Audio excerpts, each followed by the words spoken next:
하나님 앞에서 먼저 바른 신앙을 가져야 된다는 것입니다. 우리 부모들이 먼저 하나님 앞에서 신자가 되어야 된다는 거예요. 제가 이제 신학대학원, 총신대 신학대학원을 갔어요. 신학대학원을 가면은 다 목회자가 되겠다고 이제 결정을 하고 간 곳이 신학대학원 아니겠습니까? 근데 거기 가면 이제 돌로 된 비석으로 총신대학교 교훈이 이제 몇 가지 적혀 있어요. 우리 생각 같으면 첫 번째로는 학자가 되라, 뭐 전도자가 되라, 목사가 되라 이렇게 할 것 같은데 제일 첫 번째 나온 것이 신자가 되라 이겁니다. 신자. 그러니까 목사가 되기 이전에 신자가 되라는 거죠. 그래서 목사는 먼저 신자여야 돼요. 하나님을 믿는, 하나님을 정말로 신뢰하고 믿는 신자가 되어야 된다라는 거예요. 마찬가지로 우리 부모들이 자녀를 양육하기 전에 먼저 우리들이 해야 될 것은 바로 우리 부모들이 먼저 하나님을 경외하는 신자가 되어야 돼요. 할렐루야. 그래야 우리 자녀들이 우리 부모님의 신앙을 본받을 수가 있는 것입니다. 두 번째로는 부모님들의 삶이 아이들이 볼 때 부모님들의 삶 속에서 하나님을 경외하는 모습이 나타나야 된다는 거예요. 우리 8절을 한번 읽겠습니다. 8절. 신명기 6장 8절입니다. 네. 같이 읽을까요? 시작. 너는 또 그것을 내 손목에 메어 기호를 삼으며 내 미간에 붙여 표로 삼고 그랬습니다. 이스라엘 사람들은 이걸 테필린이라고 하는데 그 한 3cm 정도 되는 가로 세로 3cm 정도 되는 이 박스가 있어요. 박스 안에 오늘 이 본문을 이렇게 적어서 넣어요. 그리고는 그것을 줄로 묶어서 손에 이렇게 묶어서 다닙니다. 그리고 또 미간에 이렇게 가운데 붙여서 이렇게 묶고 다녀요. 이걸 테필린이라고 해요. 하나님 말씀을 항상 잊지 않겠다는 거죠. 이 사람들이 이것을 형식적으로 이렇게 진짜 말씀 그대로 이렇게 그냥 정말로 붙이고 다니고 묶고 다니지만 이것의 진정한 의미는 우리가 무엇을 생각하든지 항상 하나님의 말씀을 가지고 생각하라는 거죠. 우리 생각을 항상 무엇에 고정시켜라? 하나님의 말씀에 고정시키라는 의미죠. 또 손에 매는 의미는 무슨 의미겠습니까? 무슨 생활을 하든지 항상 하나님의 말씀을 따라서 행동하라. 너희의 삶이 항상 하나님의 말씀을 따라서 사는 삶이 되라라는 의미로 손목에 매는 거예요. 그러니까 모든 삶이 총체적으로 무엇을 따라 살도록 하나님 말씀을 따라 생각하고 하나님 말씀 따라 살도록 그렇게 하나님께서 이 말씀을 주신 거예요. 그러므로 부모님들이 이런 삶을 살 때 자녀들은 이것을 보고 우리 부모님은 진짜 신앙인이야. 진짜 삶을 저렇게 사는구나 라는 것을 보면서 신앙의 계승이 이어져 간다는 것입니다. 그래서 성경은 계속 말하는 것이 있는데 바로 본을 보여라 이런 말씀을 합니다. 사도 바울도 디모데에게 말하기를 너는 신앙의 본을 보여라. 그래서 디모데가 이제 에베소나 각 교회에서 목회 일을 할 때 항상 먼저 신앙의 본을 보이라고 말씀하셨어요. 디모데전서 4장 12절입니다. 디모데전서 4장 12절 같이 읽겠습니다. 시작. 누구든지 내 연수함을 업신여기지 못하게 하고 오직 말과 행실과 사랑과 믿음과 정절에 있어서 믿는 자에게 본이 되어. 항상 본이 되라는 거예요. 본이. 아멘. 저와 여러분은 우리 자녀들에게 본이 되시기를 주님의 이름으로 축원합니다.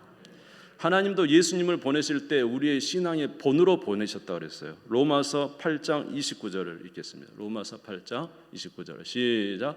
하나님이 미리 아신 자들을 또한 그 아들의 형상을 본받게 하기 위하여 미리 정하셨으니 이는 그로 많은 형제 중에서 맏아들이 되게 하려 하심이라. 아멘. 하나님이 예수님을 보내신 이유도 뭐라고요? 그의 아들의 형상을 본받게 하기 위해서 보내셨다는 거예요.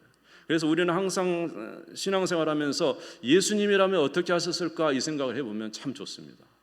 이런 상황에서 예수님이라면 어떻게 하셨을까? 그런 생각을 하면은 우리의 신앙에 좀 바른 길을 찾아갈 수가 있겠습니다. 이처럼 하나님도 사도 바울도 신앙의 본을 보이는 것이 신앙의 계승을 이어가는 굉장히 중요한 일이라는 것을 말씀해 주고 있습니다. 제가 옛날에 어떤 목사님, 지금 굉장히 큰 수만 명을 이렇게 목회하시는 목사님의 이야기를 들은 적이 있어요.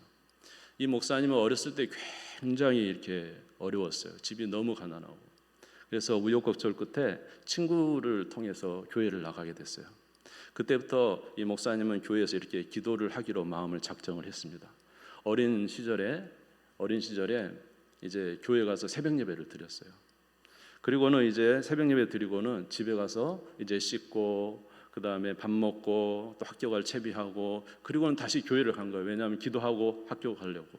그런데 그때 이제 학교를 갔더니 세상에 거기 담임 목사님, 시골 교회, 아주 작은 시골 교회 담임 목사님이 그 시간까지 기도를 하고 있더란 거예요. 언제든지 새벽 예배 마치고 집에 가서 다 준비해가지고 학교 가기 전에 기도하려고 오면은 목사님이 계속 거기 앉아서 8시, 9시까지 계속 기도를 하고 있는 거예요. 이것이 얼마나 그분에게 감동이 되었든지 목사는 저렇게 기도하는 것이구나 이렇게 생각이 됐대요. 그래서 자기도 목회자가 된 이후에 계속 그렇게 기도를 했다는 거예요. 쉬지 않고 기도를 했다는 거예요. 그런데 기도할 때마다 놀라운 능력을 받고 힘을 받고 그래서 이렇게 자기가 이렇게 큰 교회 목회도 하게 됐다 이런 말을 하는 것을 들었습니다. 우리가 신앙의 본을 보는 것이 얼마나 중요한지 몰라요. 아멘. 여러분, 사무엘은 이런 말을 했어요. 나는 기도하기를 쉬는 죄를 절대로 범하지 않겠다. 사무엘상 12장 23절입니다. 나는 너희를 위하여 기도하기를 쉬는 죄를 여호와 앞에 결단코 범하지 아니하고 선하고 의로운 길을 너희에게 가르칠 것인즉. 사무엘은 기도하기를 쉬는, 나라와 민족과 왕과 백성을 위하여 기도하기를 쉬는 죄를 범하지 않겠다 할 만큼 사무엘은 기도의 사람이었어요. 사무엘이 왜 이렇게 기도의 사람이 되고 이 정말로 성경에 나오는 귀한 인물 중에 한 명이 됐을까? 여러분, 사무엘이 어떻게 해서 이런 기도의 사람이 됐을까요? 네, 그것은 바로 자기 어머니가 기도의 사람이었습니다. 여러분, 한나 아시죠? 한나가 기도해서 아이를 낳잖아요. 그게 바로 사무엘이잖아요. 아이를 낳지 못하니까 한나가 정말로 고생을 많이 했는데 그럴 때마다 교회 가서 기도한 거예요. 오늘날로 말하면 성소에 가서 기도하는 거예요. 하나님 왜 나에게 아이를 주시지 않습니까? 만약에 나에게 아이를 주시면 내가 이 아이를 하나님께 바치겠습니다. 큰 소원 기도를 드리고 정말로 그 엘리 제사장이 술 취한 것처럼 그렇게 애절하게 하나님 앞에 기도했더니 하나님이 응답하셔서 자녀를 줬잖아요. 그게 바로 사무엘이에요. 그리고 사무엘을 정말로 키우다가 젖대니까 바로 하나님과의 약속을 지켜서 성소에 맡겼지 않습니까? 사무엘이 성소에서 자라면서 이렇게 훌륭한 사람이 됐어요. 이렇게 사무엘이 기도의 사람이 된 것은 그 어머니의 기도의 모습을 본받았지 않았을까? 우리는 얼마든지 추론할 수가 있는 것입니다. 신앙은 많은 본을 통해서 이루어지는 거예요. 할렐루야. 분명히 우리 자녀들도 나중에 지나면 그럴 거예요. 우리 어머니, 우리 아버지가 이렇게 생활했는데, 우리 어머니, 우리 아버지는 이런 어려울 때 이렇게 했었는데, 우리 어머니, 아버지는 평상시에도 이렇게 했었는데, 아마 그 생각을 계속 할 겁니다. 가장 믿음의 본을 보여준 사람은 아브라함이죠. 아브라함은 100세에 아들을 낳았어요. 하나님이 주셔서 10수년간을 아들을 키웠습니다. 그런데 어느 날 하나님께서 아들을 저 모리아산에 번제로 드리라고 합니다. 여러분, 100세에 낳은 아들, 정말 눈에 넣어도 아깝지 않을 그 아들, 나의 목숨을 버리고 이 아들을 살려도 전혀 아깝지 않을 그 아들, 그러나 하나님이 그 아들을 번제로 드리러 할 때 아브라함은 이삭을 데리고 가서 모리아산에서 아이를 묻고 정말로 하나님 말씀에 순종하여 아이를 잡으려고 했죠. 이삭은 이런 모습을 분명히 보았어요. 우리 아버지는 하나님의 말씀이라면 그 어떤 것도 변하지 아니하고 오직 하나님 말씀에 순종하는구나. 오늘 본문의 말씀을 보겠습니다. 한번 6장 4절 5절을 읽겠습니다. 6장 4절 성경을 통해서 같이 읽겠습니다. 시작. 이스라엘아 들으라. 우리 하나님 여호와는 오직 유일한 여호와이시니 너는 마음을 다하고 뜻을 다하고 힘을 다하여 내 하나님 여호와를 사랑하라. 할렐루야. 하나님은 이 세상의 창조주십니다. 모든 것의 근원이십니다. 그 하나님을 사랑하는 것이 우리의 최고의 사랑이 되어야 돼요. 마음을 다하고 뜻을 다하고 힘을 다해서 하나님을 사랑하는 거예요. 아, 우리 아버지는 이 하나님을 이렇게 사랑하는구나. 나보다 더 하나님을 사랑하는구나. 이것을 본을 보여줬더니 이삭이 이후에 하나님을 섬기는 귀한 삶의 계대가 이어진 것입니다. 사랑하는 성도 여러분, 저와 여러분, 항상 신앙의 본을 잘 보이시는, 아멘.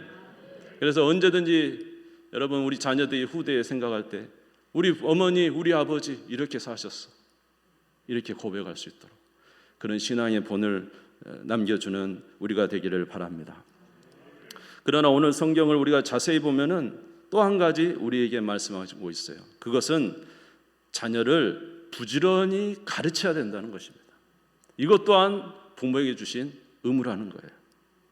신명기 6장 7절을 같이 읽겠습니다. 시작. 내 자녀에게 부지런히 가르치며 집에 앉았을 때든지 길을 갈 때든지 누워있을 때든지 일어날 때든지 이 말씀을 강론할 것이며, 자녀에게 부지런히 가르치는 것도 부모의 의무라는 거예요.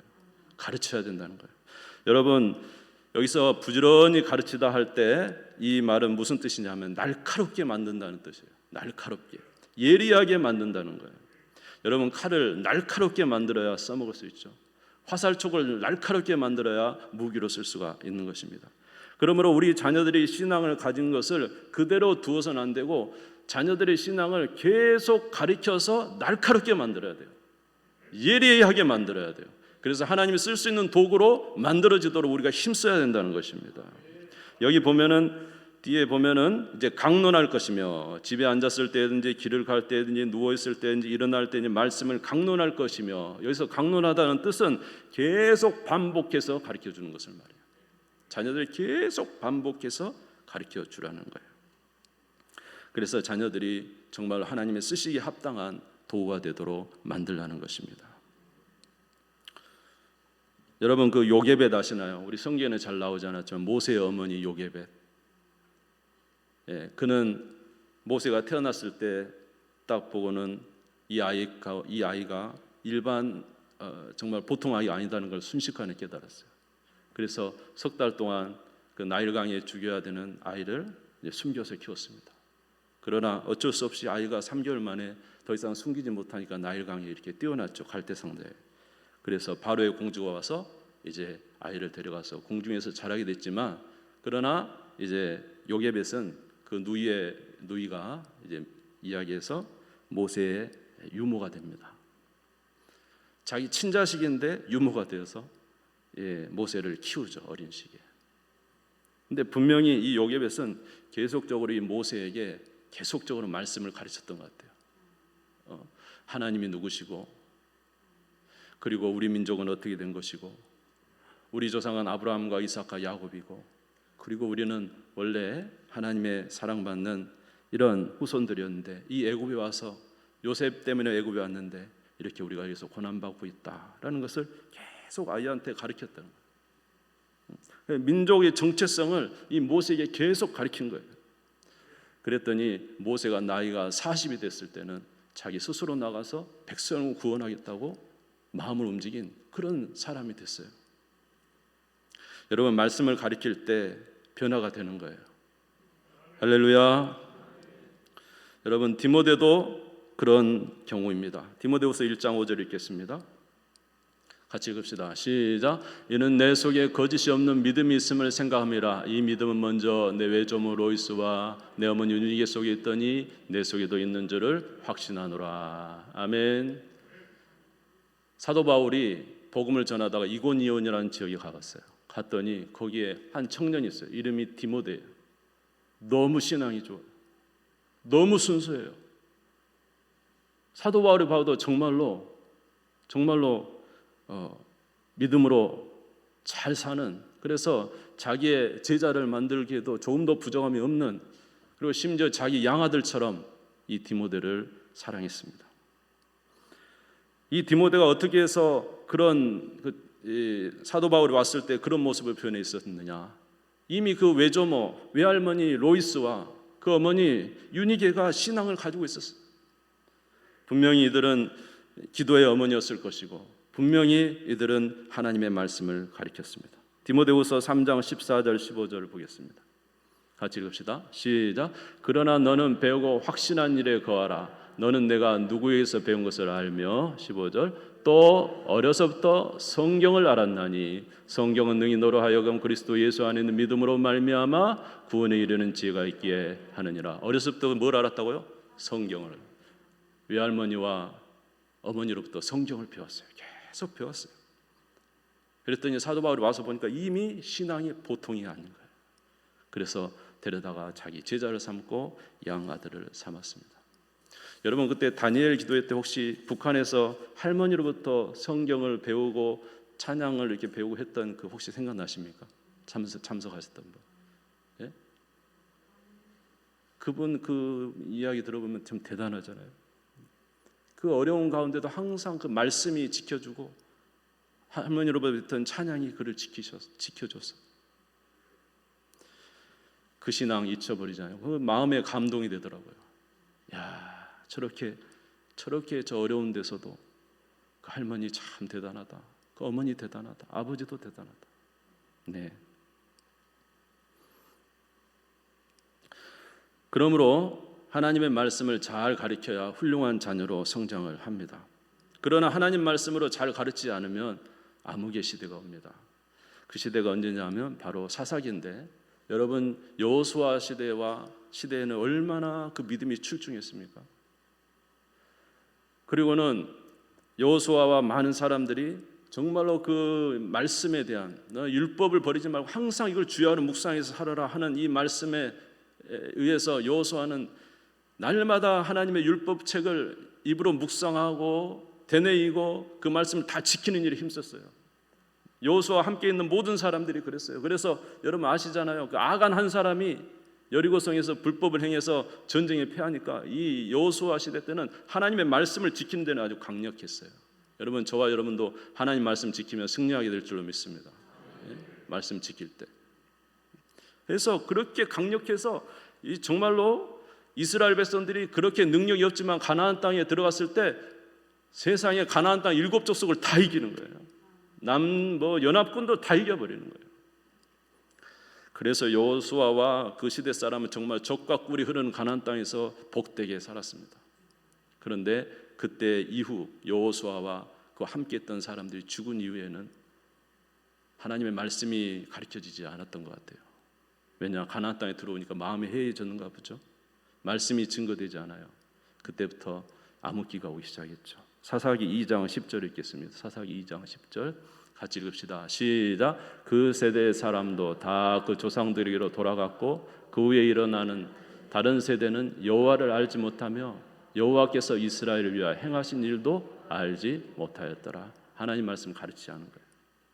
너희 하나님이 어떤 하나님인지, 어떤 능력이 하나님인지, 왜 여기 가나안 땅에 왔는지, 이곳에 도대체 하나님이 원하시는 게 무엇인지 가르치지 않았어요.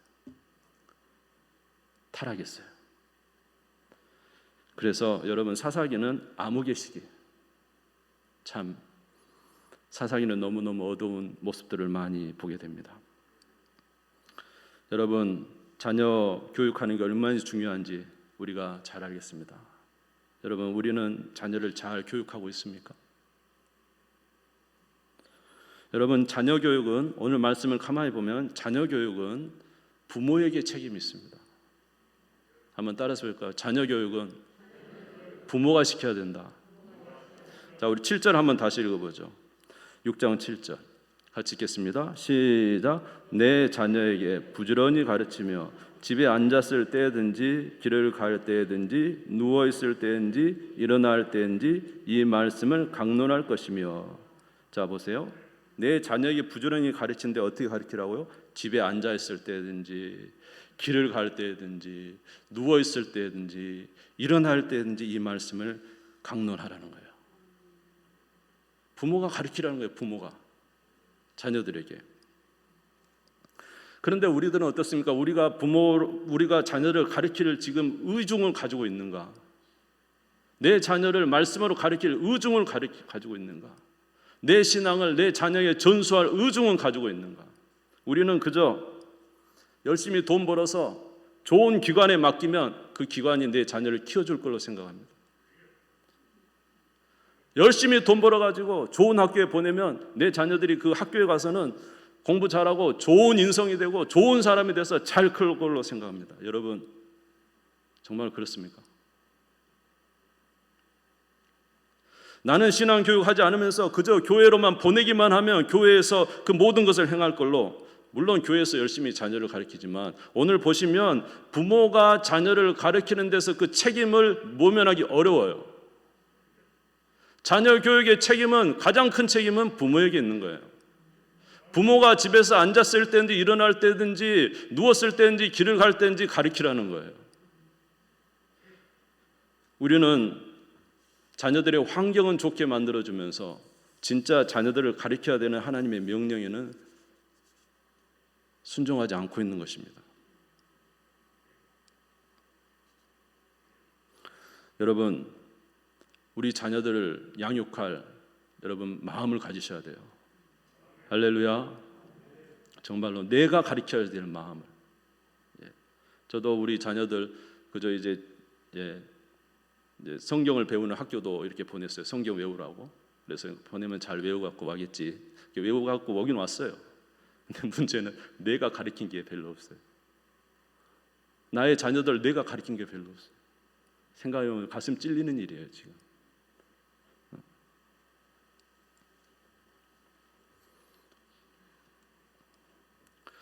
우리들은 말합니다. 시간이 바빠서 지금 일하는데 바빠 죽겠는데, 오늘도 가서 일해야 되는데 난 눈꽃 뗄 수 없이 바쁜데 무슨 자녀들 양육을 어떻게 시킵니까? 이렇게 우리들은 변명하기도 합니다. 여러분, 그러나 성경은 뭐라 하냐면 자녀 양육을 우리에게 하라고 명령하고 있는 거예요. 그렇기 때문에 우리는 시간을 내야 돼요. 자녀 양육을 위해서 시간을 내야 돼요, 여러분. 아멘. 이 의무를 우리가 벗어나서는 안 돼요. 그래서 어떤지 자녀 양육하기 위해서 시간을 내서 우리 자녀들을 말씀으로 가르칠 그 의도를 가지고 있어야 된다는 것입니다. 우리들은 말합니다. 우리 아이들이 우리 말을 듣지 않아요. 듣지 않아요. 아이들은 스마트폰 보기 더 좋아하고 친구 만나기 더 좋아하지 우리 말을 듣지 않아요.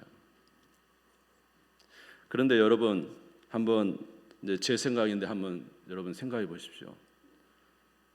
평상시에 아이들과 전혀 관계를 가지지 않으면서, 전혀 관계는 가지지 않으면서, 야 와서 빨리 기도해, 야 빨리 와서 성경 읽어, 야 예배 드리고 가자. 물론 다 예배 드려. 빨리 성경 읽어, 기도해. 여러분, 아이들이 이렇게 말한다고 그 말을 들을까요? 여러분, 우리가 어떤 사람과의 관계를 맺기 위해서는, 어떤 사람과의 어떤 일을 하기 위해서는 먼저 그 관계를 풀어가는 게 중요하잖아요. 풀어가는 게. 그러면 아이들과의 관계도 우리가 뭔가 우리 사이에 먼저 관계를 푸는 뭔가가 필요하다고 저는 생각합니다. 아이들이 스마트폰만을 들고 방으로 들어가는 게 아니라 부모들하고 같이 재미있게 할 수 있는 시간이 없어요.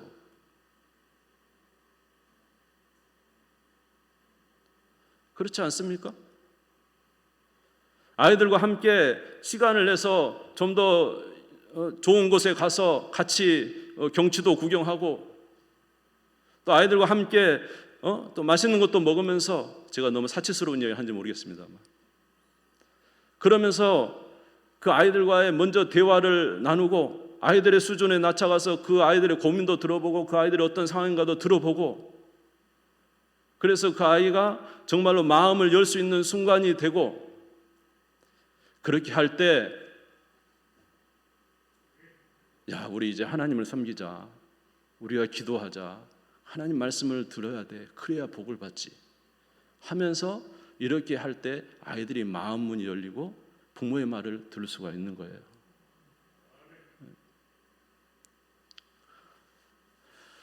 예전에 어떤 그 이야기를 들었어요. 아이가 진짜로 이제 아주 개구장이에요. 그날도 개구장이 이 아이가 문제를 많이 일으켰어요.